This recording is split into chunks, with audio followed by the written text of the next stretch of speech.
বন্ধুরা, রান্নাবান্না সেরে আমি আমার মামাকে খাইয়ে দিতে বসে পড়েছি।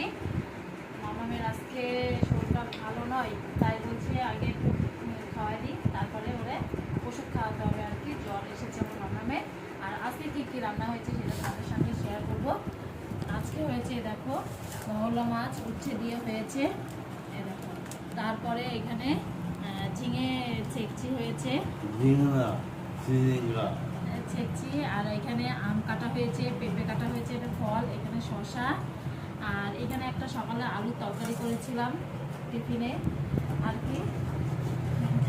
আর এখানে হয়েছে দেখো চিকেন, আজকে মাংস, ঠিক আছে। আর গরম গরম ভাত, তার সাথে আমাদের পেটে দাদাকে খেতে দিয়ে দিয়েছি। ওই দেখো পেটে দাদা খেতে বসে পড়েছে। এর সাথে সাথে আমার মামাকে আমি খাইয়ে দিচ্ছি। মামা মেয়ে দেখো খাবে না, জোর করে বলেছি। এ দেখ, ওর বড়দাদা আজকে এনেছে চিকেন এনেছে, তাই ওর বড়দাদা আনলেই মাংসগুলো দুই ভাই বোনের জন্য এরকম ফ্যামিলি আসে।